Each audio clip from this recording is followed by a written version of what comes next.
All right, folks, this is the Hudson County webinar for the Local Arts Program for Hudson County Office of Cultural Affairs. Corin Frankfurt, I'm going to pass over the presenter role to you to take over the presentation.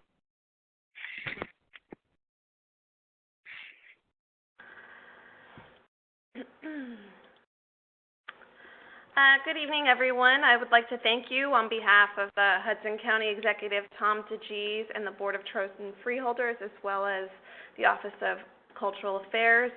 Regards from my director, Bill LaRosa. Thank you for joining us in discussing the development of your Americans with Disabilities Act, or ADA plans. As we go along, you can type in questions in the chat box, but we do request that you wait and hold your questions until the end. We're limited on time here, but I would like to try to address all of your questions. If they're specific to your venue and organization, do feel free to send an email to me at kfrankfurt@hcnj.us. And please take note of my extension, email address, phone number, and listed on the cover of this, and I will be circulating the PowerPoint for your reference later. Helpful information, other than the information on the cover slide. Bill LaRosa, our division director, my boss, his email information is here. My email information is here, and Joe Wax, our program coordinator, is here as well. It would be helpful for you to have your fiscal year 2017 LAP guidelines and past or draft ADA plans on hand. This will help you shape your questions and participate more actively in this webinar. We do request that you place your phone on mute. We are recording this, and we will be distributing it to the people that are unable to attend tonight. And again, please save your questions until we open for questions at the end of each section.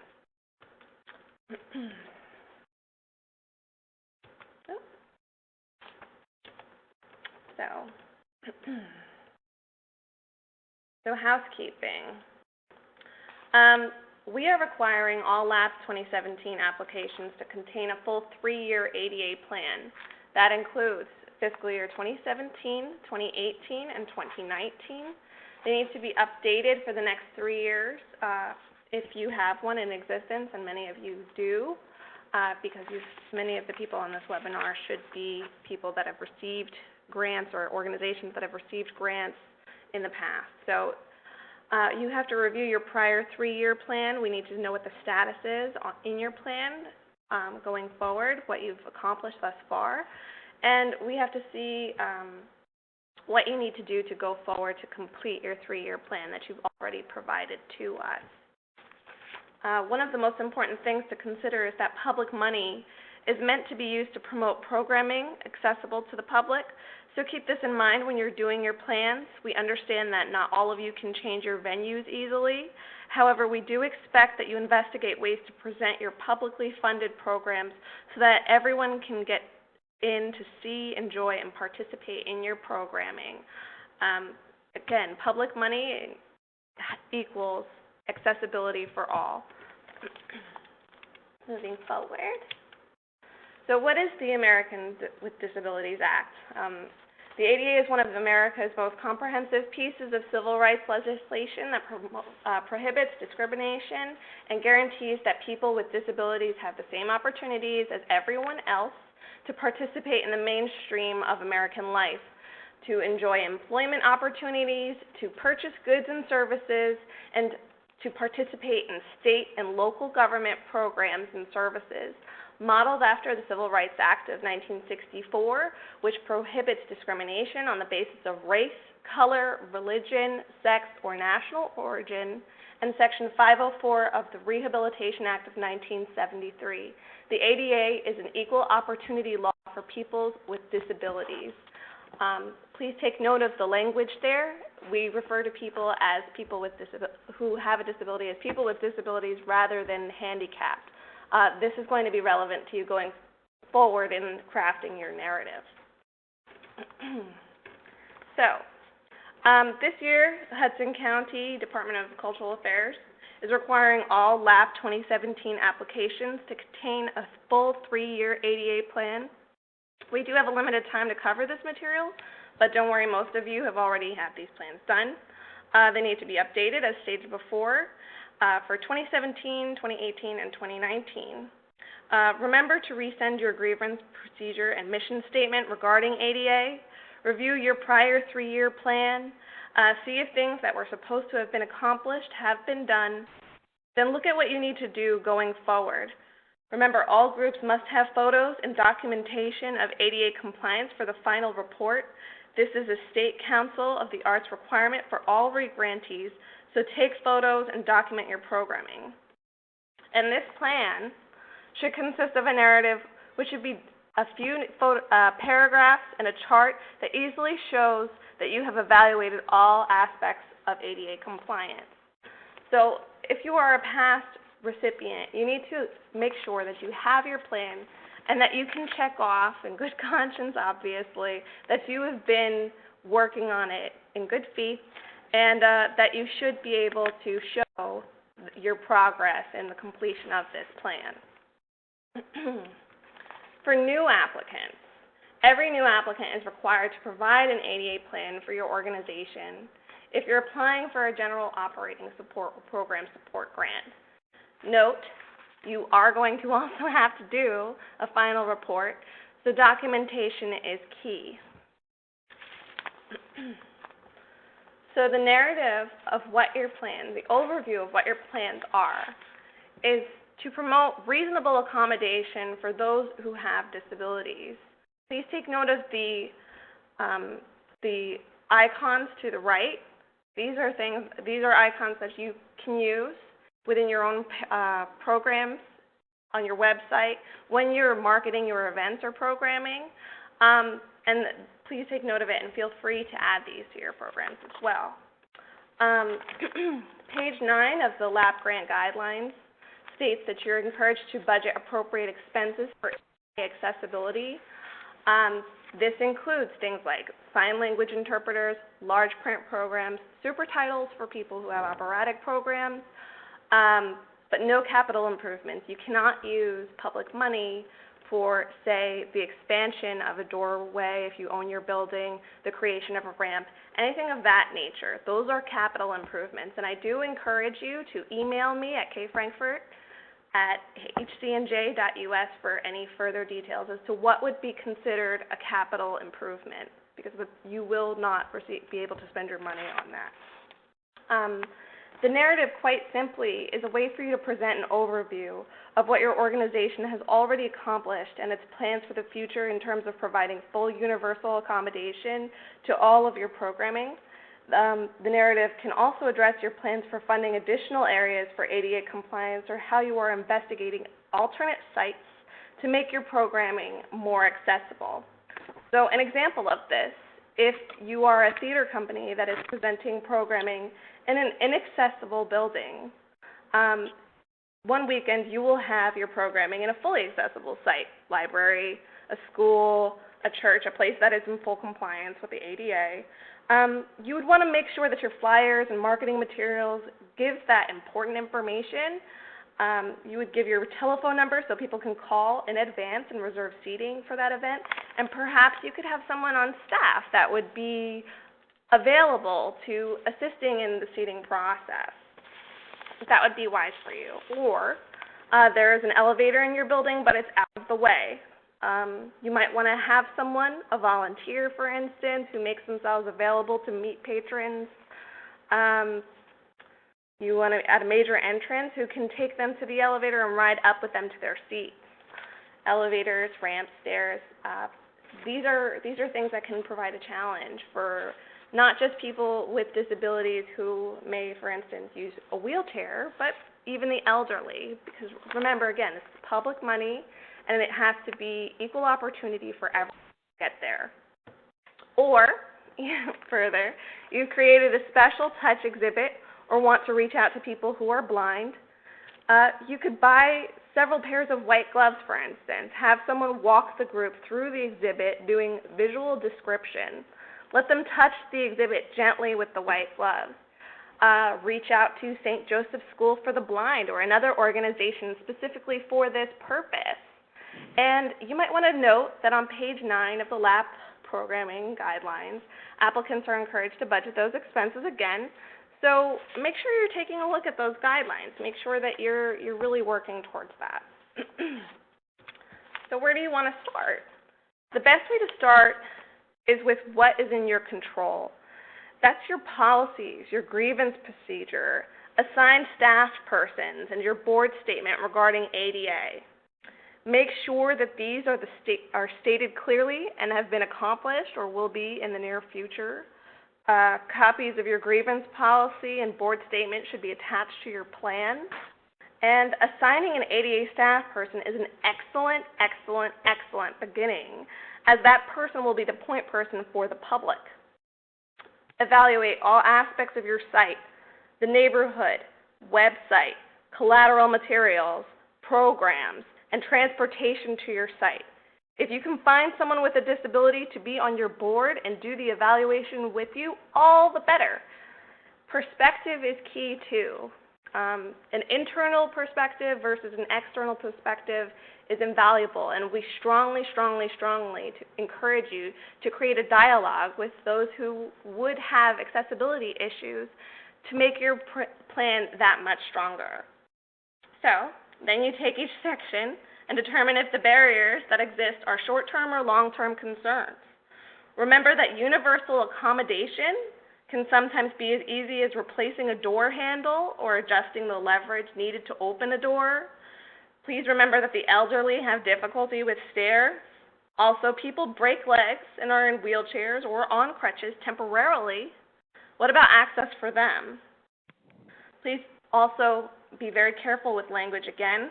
A person is not wheelchair bound. They are not tied to the chair. They are not handicapped. They are persons with a disability. I would also like to make it clear that the Hudson County Department of Cultural Affairs, Heritage, and Tourism has assisted listening devices that you can borrow for particular performances. Think about buying some for yourself, for your organization, or borrowing other equipment that your audience may require. This might be especially pertinent for groups that do a lot of music, theater, spoken word programming.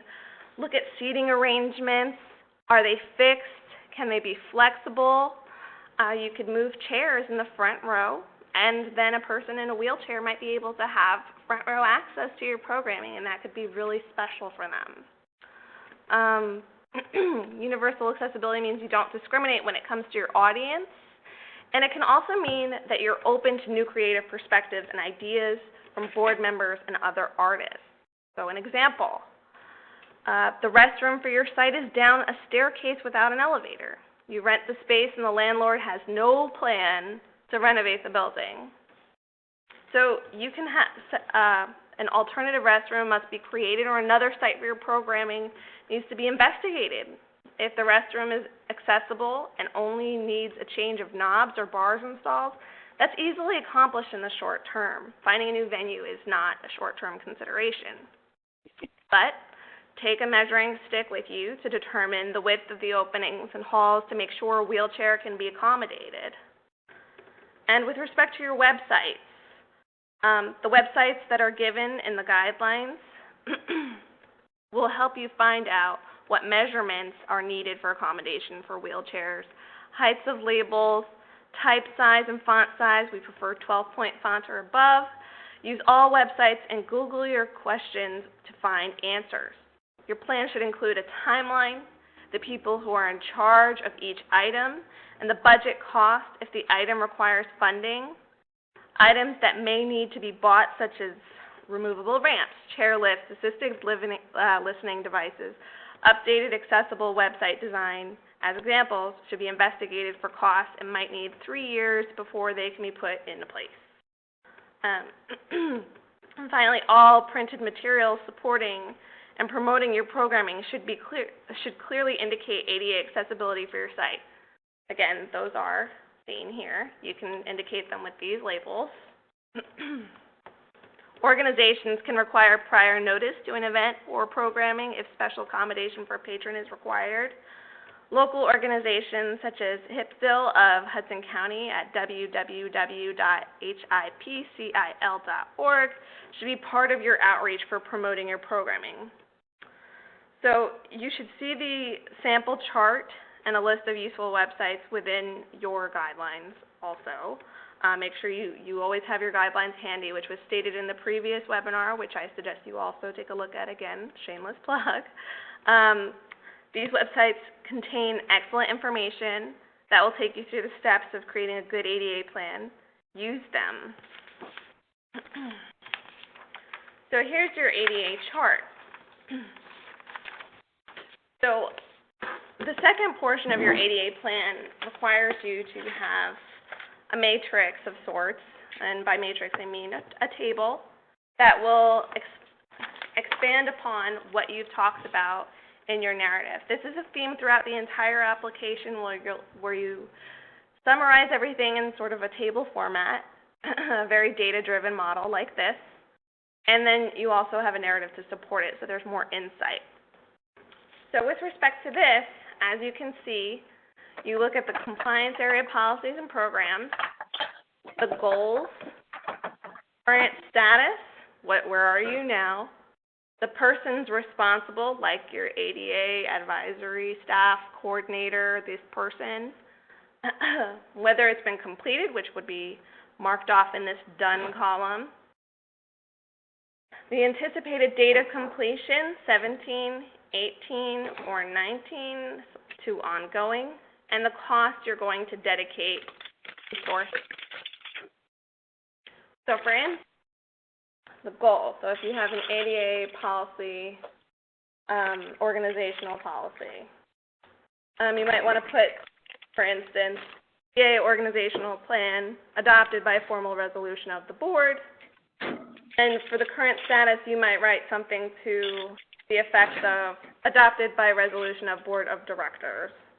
The persons responsible could be the board of directors. And then you would say, is this done? When this will be done in 17. Oops, sorry, excuse me. And will it be done in 18? Will it be done in 19? And what this will cost. The coordinator, find a staff coordinator. So you can say John Doe, Jane Doe was confirmed at annual meeting of, I don't know, February 2017. And then it wouldn't be done yet, but you would say it would get done in 2017. Or a self-assessment survey which is on the second page. Self-assessment survey, so-and-so is to lead a new self-assessment survey with ADA Advisory Committee for our new facility by March of 2018, 19, and so on. So that's really the gist of it, and it's pretty self-explanatory. So I'm going to just pull up a sample so you can take a look at it in more detail. This is what a sample looks like. This is the 2016 ADA chart. So again, these are the categories, the organizations, policies. These are some of the things that you might have plans for, with the goal, current status, persons responsible, and then the dates and the costs and the resources. Many of the costs and resources might be not applicable because you're not spending money on a board meeting or things of that nature. But you might spend some money to print a survey. So if you're doing a self-assessment survey, the cost of printing would be an example of cost. Some of the other services, publications, accessibility. I'm going to just go ahead and zoom in a little bit so it's a little easier for you to see. Okay. Accessibility, symbols, publications, and all marketing materials, large print publications, Braille, assisted listening devices, sign interpretation, closed captioning, audio tours, tactile exhibits, font size, other, clear outdoor building signage, restrooms, parking is incredibly important. Persons with disabilities may require a very short distance between your programming and so on. So you might want to consider access to parking if you're going to have someone do valet. I don't know. But you have to consider this in depth. An ADA reserve parking with the wheelchair symbol that was shown on the PowerPoint. Very important. Public transportation. That's important not just for those with disabilities, but it's also something you want to consider for low-income individuals. They have every right to see your programming too. Curb cuts. Persons with disabilities need to be able to get up a curve, and even the gradation of a ramp. If there's 2 inches, 3 inches, and the ramp is not flush with the sidewalk, that could be incredibly difficult too. So you really want to pay attention to detail with things of this nature. And I also encourage you to think ahead too. If you review the ADA website, and you might notice that there are new trends and new protected categories of those with disabilities that we haven't even discussed. People with autism spectrum disorder or so on. Things to consider of that nature to see what's happening in the ADA community. So again, if you go back to that first, what is the ADA? When I circulate this here, Americans with Disabilities Act, has a link, and it'll show you what's going on currently in discussions with ADA. And you can also, again, Google it so that you know what's going on. So at this point, I feel like I am prepared to accept questions. If anyone has a question for me, I would love to answer them. Martin, if you would help facilitate that. Certainly, Corin. Looking at the chat box here at the top, I'm not seeing any questions that have come in yet. Let me just confirm that here just a second. And that's right, you have mouse control. So I don't see any questions that have come in, that little chat box at the top. Okay. And so I think we're good. Okay, well, that makes me feel good. I hope this has been a very thorough and comprehensive explanation of what's expected of you in your ADA plan, and we wish you the best of luck in filling out your application. We hope that you consider all things related to the ADA, and this webinar will be made available to you on YouTube, and it is made possible by the Hudson County Executive, Tom DeGees, and the Hudson County Director, Bill LaRosa, and the rest of us at Cultural Affairs. We wish you the best of luck, and please, please, please feel free to reach out to us with any questions, comments, or concerns. Corin, this is Martin with Zoom Grants. Just wanted to confirm that you would like me to show folks how to upload that ADA plan within their application. Oh, yes, of course. Martin was, excuse me. So we have one last portion, and the Zoom Grants folks have been so kind as to oblige us by giving us a refresher on how to upload. So if you would just take back control and finish the webinar with us. Certainly, Corin. On your screen currently is the Local Arts LAP program within Zoom Grants. As you create your application and answer the questions, Zoom Grants uses a tab system. The tab in which you would upload your ADA plan falls under the tab titled Documents to be provided by the applicant. Upon selecting that tab, the information, the instructions are provided there. You can get rid of those instructions after you read those by clicking the Show Hide button.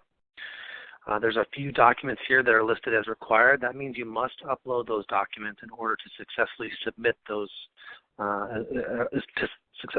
your application. Scrolling down just a little ways here is the ADA attached, the ADA plan chart, and there's the template that you can download and fill out as Corin described in her presentation, and then you can upload that document inside that. So to upload a document, just click on the button Upload. You'll be presented a box that looks like this. Give that file a description. Maybe it's the specific organization's ADA plan or chart, and you can choose the file upload and find that under your hard drive, and If you'd like to link that file potentially to a cloud storage account like Dropbox or Google Drive, you will need to make sure that that document is a publicly readable link. You can copy and paste that link that's provided for that one document into the page, and you can upload that document into your ADA plan. So if there's any, I don't see any questions, Corin, but certainly, folks, if you have questions, Zoom Grants can certainly help you with technical questions related to using Zoom Grants. And that phone number is area code 866-323-5404, extension 2. We are in the Mountain Time Zone, Mountain Standard Time Zone, so we do host that technical desk and have somebody standing by between the hours of, I believe that would be 10 a.m. Eastern Time to 7 p.m. Eastern Time. So if you have questions you'd like to email us, you can click on the help button here at the top. You can contact Zoom Grants by email, and that will generate an email to questions@zoomgrants.com. If you have any technical related questions related to how to use our technology, if you have content related questions, please contact the Hudson County staff regarding those programmatic type questions. Corin, that concludes my introduction on how to upload those documents. Is there any last comments you'd like to make before we close out the meeting? I feel comfortable closing out if there are no questions. Again, please feel free to email me at kfrankfurt@hcnj.us with any questions or concerns. And again, on behalf of Hudson County Executive Tom DeGees, the Board of Chosen Freeholders, and the Department of Cultural Affairs headed by Bill LaRosa, I wish you luck on filling out your applications, and I look forward to reading them.